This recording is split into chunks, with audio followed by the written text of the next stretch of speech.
ನಮಸ್ಕಾರ, ಎಲ್ಲರಿಗೂ ನಮಸ್ಕಾರ. ನನ್ನ ಪ್ರೀತಿಯ ವೀಕ್ಷಕರುಗಳಿಗೆ ನಮಸ್ಕಾರಗಳು. ವಿಚಾರ ಏನಪ್ಪ ಅಂದರೆ, ಈ ಕಾಂಗ್ರೆಸ್ನವರು ಏನು ಮಾಡ್ತಾ ಇದ್ದಾರೆ, EVM ಮಿಷಿನ್ ಬೇಡ, ಇದು ಎಂಥದ್ದು ಪೇಪರಲ್ಲಿ ಚುನಾವಣೆ ನಡೆಸಬೇಕು, ಒಳ್ಳೆಯದು ಮಾಡಿ, ಬೇಡ ಅನ್ನಲ್ಲ, ಅದು ನಿಮ್ಮಿಷ್ಟ. ಯಾಕಂದರೆ ನೀವು ಪಕ್ಷ ಬಂದರೆ ಒಳ್ಳೆಯದು, EVM ಮಿಷಿನ್ ಚೆನ್ನಾಗವೆ. ಬೇರೆ ಪಕ್ಷ ಬಂದರೆ EVM ಮಿಷಿನ್ನು ಯಾಕುಟ್ಟು ಹೋಗ್ಬಿಟ್ಟವೆ, ಕುಲಗಟ್ಟು ಹೋಗ್ಬಿಟ್ಟವೆ, ಫಿಕ್ಸ್ ಮಾಡಿಬಿಟ್ಟವ್ರೆ, ಹಂಗೆ ಮಾಡಿಬಿಟ್ಟಾರೆ, ಹಿಂಗೆ ಮಾಡಿಬಿಟ್ರೆ ಅಂತಂದು ಹೇಳಿ ಇವತ್ತು ಬೀದಿಲಿ ಹೋರಾಟ ಮಾಡೋಕ್ಕೆ ಕೂತ್ಕೊಂಡಿದ್ದೀರಾ. ಓಕೆ, ಮಾಡಿ. ಹೋರಾಟ ಮಾಡೋಕ್ಕೆ ನಮ್ಮ ಸಂವಿಧಾನದಲ್ಲಿ ಪ್ರತಿಯೊಬ್ಬರಿಗೂ ಹಕ್ಕಿದೆ, ಮಾಡಿ, ಒಳ್ಳೆ ರೀತಿಯಲ್ಲಿ ಮಾಡಿ ಅಂತಂದೇಳಿ ಕೇಳ್ಕೊತಾ ಇದ್ದೀನಿ. ಏನಪ್ಪ ಅಂದರೆ, ಇವತ್ತು ನೀವು ಯಾವ ರೀತಿ ವ್ಯಾಲ್ಯೂಯೇಟ್ ಪೇಪರಲ್ಲೇ ಚುನಾವಣೆ ಮಾಡಬೇಕು, ವ್ಯಾಲ್ಯೂಯೇಟ್ ಪೇಪರೇ ಮಾಡಬೇಕು, ಮಾಡ್ತೀವಿ ಅಂತಂದೇಳಿ ಹೇಳ್ತಾ ಇದ್ದೀರಾ. ಒಳ್ಳೆ, ಅದ್ರ ಜೊತೆಗೆ ಇವಾಗ ಇನ್ನೊಂದು ಕೆಲಸ ಮಾಡಬೇಕಾಗಿದೆ. ಏನು ಕೆಲಸಪ್ಪ ಅಂದರೆ, ಹಿಂದೆ ನಾವು ಹೊಲದ್ದು, ಜಮೀನದು, ಮನೆದು ಎಲ್ಲ ಪತ್ರಗಳನ್ನು ಒಂದು ಇಷ್ಟದಪ್ಪ ಪುಸ್ತಕ ಇರೋದು, ತಾಲೂಕು ಆಫೀಸಲ್ಲಿ, ಗ್ರಾಮ ಪಂಚಾಯತಿ ಆಫೀಸಲ್ಲಿ, ಹೋಬಳಿ ಆಫೀಸಲ್ಲಿ ಇಷ್ಟೊಂದಪ್ಪ ಒಂದು ಪುಸ್ತಕ ಇರೋದು. ಯಾಕಂದರೆ ಎಲ್ಲ ಡೀಟೇಲ್ಸು ಯಾವ ವರ್ಷದ್ದು ಅದರೆಲ್ಲ ಯಾರ್ಯಾರಿಗೆ ಏನೇನಾಗಿದೆ ಅಂತಂದೇಳಿ ಆ ಪುಸ್ತಕದಲ್ಲಿ ಅವಾಗಿನ ಲೆಕ್ಕಾಧಿಕಾರಿಗಳು, ವಿಲೇಜ್ ಅಕೌಂಟೆಂಟ್ರು ಅವರೆಲ್ಲ ಬರೆದು ಇಡ್ತಾಯಿದ್ರು. ಈಗ ಪುಸ್ತಕ ಹೋಗಿ ಕಂಪ್ಯೂಟರ್ ಬಂದಿದೆ. ನೀವು ಇದ್ರ ವಿರುದ್ಧನೂ ಹೋರಾಟ ಮಾಡಬೇಕು.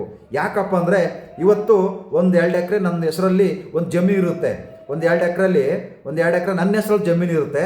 ಆ ಕಂಪ್ಯೂಟ್ರಲ್ಲಿ ಇವತ್ತಿನ ಅಧಿಕಾರಿಗಳು ಅಯೋಗ್ಯರು ಏನು ಮಾಡ್ತಾ ಇದ್ದಾರೆ ಅಂದರೆ, ಆ ಕಂಪ್ಯೂಟ್ರನ್ನ ಡಿಲೀಟ್ ಮಾಡ್ತಾ ಇದ್ದಾರೆ.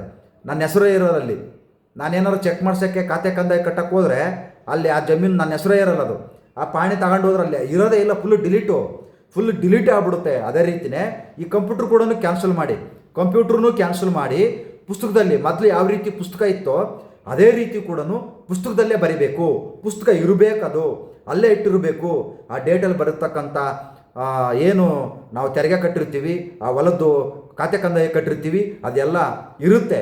ಈಗ ನೀವು ಕಂಪ್ಯೂಟರ್ ತಗೊಂಬಂದು ಕಂಪ್ಯೂಟರ್ ಇಟ್ಟುಬಿಟ್ಟು ಈಗ ಕಂಪ್ಯೂಟ್ರಲ್ಲಿ ನಿಮ್ಗೆ ಇಷ್ಟ ಬಂದ್ರೆ ಜಮೀನ ನಿಮ್ಮ ಹೆಸರಲ್ಲಿ ಮಾಡ್ಕೋಬೋದಂತೆ, ಬೇರೆ ಹೆಸರಲ್ಲಿ ಡಿಲೀಟ್ ಮಾಡ್ಬೋದಂತೆ. ಇದು ಸುಮಾರು ಕಡೆ ನಡೀತಾ ಇದೆ, ನಂದಲ್ಲ, ಸುಮಾರು ಕಡೆ ನಡೀತಾ ಇದೆ, ಬೇಕಾದಷ್ಟು ಕಡೆ ನಡೀತಾ ಇದೆ.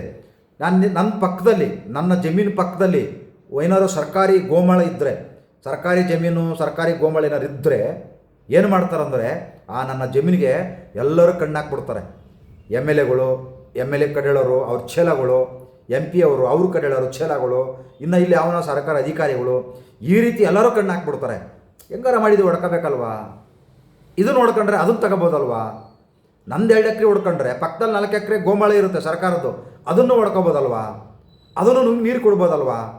ಈ ರೀತಿ ಜನ ಯೋಚನೆ ಮಾಡ್ತಾ ಇದ್ದಾರೆ. MLAಗಳು, ಸರ್ಕಾರಿ ಅಧಿಕಾರಿಗಳು ಈ ರೀತಿ ಯೋಚನೆ ಮಾಡ್ತಾ ಇದ್ದಾರೆ. ಅದಕ್ಕೆ ನಾನು ಮುಖ್ಯಮಂತ್ರಿಗಳಿಗೆ, ಉಪಮುಖ್ಯಮಂತ್ರಿಗಳಿಗೆ ಮತ್ತು ಗೃಹ ಮಂತ್ರಿಗಳಿಗೆ ನಿಮಗೆಲ್ಲರಿಗೂ ಕೇಳ್ಕೊತಾ ಇದ್ದೀನಿ. ಮತ್ತು ರಾಹುಲ್ ಗಾಂಧಿ ಅವರಿಗೆ ಇವತ್ತೇನು ಓಟ್ ಚೋರಿ ಅಂತಂದೇಳಿ ಲಬಲಬಲಬಂತಂದೇಳಿ ಬಾಯಿ ಬಡ್ಕೊತಿದ್ದೀರಲ್ಲ, ಇವತ್ತು ಕಂಪ್ಯೂಟ್ರನ್ನೂ ಮಾಡಬೇಡಿ, ಕಂಪ್ಯೂಟ್ರನ್ನೂ ಕ್ಯಾನ್ಸಲ್ ಮಾಡಿ ಅಂತಂದೇಳಿ ಇದ್ರ ವಿರುದ್ಧನೂ ಹೋರಾಟ ಮಾಡಿ. ಪಾಪ ಎಷ್ಟೋ 1 ಎಕರೆನೋ 2 ಎಕರೆನೋ ಇಟ್ಕೊಂಡಿರ್ತಾರೆ ಹೊಟ್ಟೆಪಾಡಿಗೆ. ಏನು ಅಲ್ಲೇನು ಮಾಲು ಇಲ್ಲ ದೊಡ್ಡ ಅಪಾರ್ಟ್ಮೆಂಟ್ಸ್ ಏನು ಕಟ್ಟೋದಿಲ್ಲ, ಹಳ್ಳಿ ಕಡೆ ಜೀವನ ಮಾಡ್ತಿರ್ತಾರೆ. ಅಕ್ಕಿನೋ ರಾಗಿನೋ ಇಲ್ಲ ಜೋಳನ ಬೆಳ್ಕೊಂಡು ಜೀವನ ಮಾಡ್ತಿರ್ತಾರೆ. ಅದಕ್ಕೂ ನೀವು ಮಣ್ಣು ಹಾಕ್ತಾ ಇದ್ದೀರಾ, ಅವ್ರ ಹೊಟ್ಟೆ ಮೇಲೂ ಕಲ್ಲು ಹಾಕ್ತಾ ಇದ್ದೀರಾ. ಅದರಿಂದ ದಯವಿಟ್ಟು ಏನು EVM ಮಿಷಿನ್ ವಿರುದ್ಧ ಹೋರಾಟ ಮಾಡ್ತಿದ್ದೀರಲ್ಲ, ಅದೇ ರೀತಿಯೇ ಕಂಪ್ಯೂಟರ್ ವಿರುದ್ಧನೂ ಹೋರಾಟ ಮಾಡಿ ಅಂತಂದೇಳಿ ಈ ಸರ್ಕಾರದ ಏನು ಇವತ್ತು ಕೇಳ್ಕೊತದ್ದು ನಿಮ್ಮನ್ನೆಲ್ಲ, ಇವತ್ತೇನು EVM ಮಿಷಿನ್ ವಿರುದ್ಧ ಹೋರಾಟ ಮಾಡ್ತಾ ಇದ್ದೀರಲ್ಲ, ನಿಮ್ಮನ್ನೆಲ್ಲ ಪ್ರತಿಯೊಬ್ಬರನ್ನೂ ಕೇಳ್ತಾ ಇದ್ದೀನಿ ನಾನು, ಇದ್ರ ವಿರುದ್ಧನೂ ಹೋರಾಟ ಮಾಡಿ. ಯಾಕೆ ನಿಮ್ಮ ಜಮೀನು ಯಾರ್ದು ಈ ಥರ ಆಗಿಲ್ಲ, ಪಾಪ ಬೇರೆಯವ್ರದ್ದು ಆಗಿದೆ, ಅವ್ರಿಗೆ ನೋವಾಗಿದೆ, ನಿಮ್ದು ಆಗಿಲ್ಲ, ನಿಮಗೆ ಅಧಿಕಾರ ಇದೆ, ನೀವು ಯಾರು ಬೇಕಾದ್ರೂ ಮಾಡ್ಕೊಂತೀರಿ, ಯಾರು ಬೇಕಾದ್ರೂ ಕ್ಯಾನ್ಸಲ್ ಮಾಡ್ತೀರಿ. ಅದಕ್ಕೆ ನಿಮಗೆ ಆ ನೋವು ಗೊತ್ತಾಗಲ್ಲ, ಗೊತ್ತಾಯ್ತಾ? ಅದರಿಂದ ಇಲ್ಲಿ ಆ ಪಕ್ಷ ಈ ಪಕ್ಷ ಯಾರ್ದು ಬೇಕಾಗಿಲ್ಲ ರೀ. ಎಷ್ಟೋ ಬಡವ್ರ ಜಮೀನು ಇವತ್ತು ಮುಂಡ ಮುಚ್ಕೊಂಡು ಹೋಯ್ತಾ ಇದ್ದಾವೆ, ಗೊತ್ತಾಯ್ತಾ? ಆ ದಾಖಲೆನೇ ಡಿಲೀಟ್ ಮಾಡ್ತಾ ಇದೆ ಕಂಪ್ಯೂಟ್ರಲ್ಲಿ. ಇವತ್ತಿರುತ್ತೆ, ನಾಳೆ ಹೋಗಿ ಕೇಳಿದ್ರೆ ದಾಖಲೆನೇ ಇರೋಲ್ಲ, ಡಿಲೀಟು. ಎಲ್ರಿ ಯಾವ್ದ್ರಿ ನಂಬರ್ ಇಲ್ವಲ್ರಿ ನಿಮ್ಮದು? ಎಲ್ರಿ ಇದೆ ನಂಬರು ಇಲ್ವಲ್ರಿ? ಹೋಗ್ರಿ ಕೇಳ್ಕೊಂಬರ್ರಿ. ಎಲ್ಲಿ ಕೇಳಕ್ಕೆ ಹೋಯ್ತಾನೆ ಅವನು? ಅಲ್ಲೇ ಇಲ್ದಿರೋದನ್ನ ಇನ್ನು ಎಲ್ಲಿಗೆ ಹೋಯ್ತಾನೆ ಅವನು? ವಿಧಾನಸೌಧಕ್ಕೆ ಬಿಡ್ತಾರ ಒಳಗಡೆಗೆ? ಬಿಡೋದು ಇಲ್ಲ. ಹೋಗ್ಲಲ್ಲಿ ಯಾರು ಸಿಗ್ತಾರಾ? ಸಿಗೋದೂ ಇಲ್ಲ. ಈ ರೀತಿ ಮಾಡ್ತಾ ಇದ್ದಾರೆ. ದಯವಿಟ್ಟು ಅರ್ಥ ಮಾಡ್ಕೊಳ್ಳಿ. ಈ ಕಂಪ್ಯೂಟರ್ನೂ ಬೇಕಾಗಿಲ್ಲ ನಮಗೆ. ಎಲ್ಲದೂ ಒಳ್ಳೇದಕ್ಕೆ ಬಂದರೆ ಅದನ್ನು ಕೆಟ್ಟದಕ್ಕೆ ಉಪಯೋಗಿಸ್ಕೊಂತಿರೋದು ಯಾರು? ಸರ್ಕಾರ ನಡೆಸೋರು, ಸರ್ಕಾರಿ ಅಧಿಕಾರಿಗಳು, ಇವ್ರಿ ನೀವೆಲ್ಲ ಈ ಥರ ದುರುಪಯೋಗ ಪಡಿಸ್ಕೊಂತಿರೋದು. ಜನಗಳಲ್ಲ, ಜನಗಳಿಗೆ ಜೀವನ ಮಾಡಬೇಕು ಇವತ್ತು. ಯಾಕಂದರೆ ಜನಗಳನ್ನು ಸಿಕ್ಕಾಪಟ್ಟೆ ಬಿಜಿ ಮಾಡಿಬಿಟ್ಟಿದ್ರಿ, ಏನೂ ಕೇಳಕ್ಕೆ ಬರೋಂಗಿಲ್ಲ ಅವರು. ಅಯ್ಯೋ ನನಗೆ ಇವತ್ತು ಕೂಲಿಗೆ ಹೋದ್ರೆ ಸಾಕಪ್ಪ, ನನ್ನ ಜೀವನ ಇಲ್ಲ, ಈ ರೀತಿ ಮಾಡಾಕ್ಬಿಟ್ಟು ನಮ್ಮ ಜನಗಳನ್ನ ಇವತ್ತು ಪುರ್ಸತ್ತಿಲ್ದಂಗೆ ಮಾಡಾಕ್ಬಿಟ್ಟು ಯಾವ ಹೋರಾಟಕ್ಕೂ ಬರೋಂಗಿಲ್ಲ, ಎದಕ್ಕೂ ಬರೋಂಗಿಲ್ಲ. ಯಾಕಂದ್ರೆ ಬಂದರೂ ಸಾಯಂಕಾಲ ಹೊಟ್ಟೆಪಾಡಿಲ್ಲವ, ಅನ್ನ ತಿನ್ನೋಕ್ಕಾಗಲ್ಲ, ಮಣ್ಣು ತಿನ್ನಬೇಕಾಗತ್ತೆ.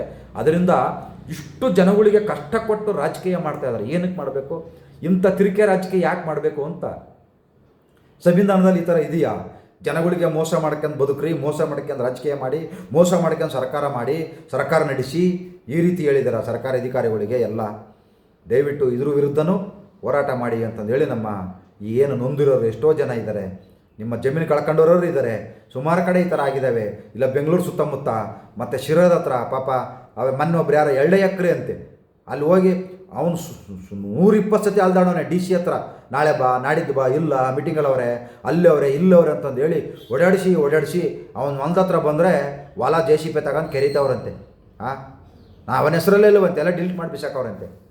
ಅದರಿಂದ ದಯವಿಟ್ಟು ಈ ಥರ ಮಾಡಬೇಡಿ, ಒಳ್ಳೇದು ಮಾಡಿ ಅಂತಂದೇಳಿ ಯಾರಿಗೂ ಮೋಸ ಅನ್ಯಾಯ ಮಾಡಬೇಡಿ.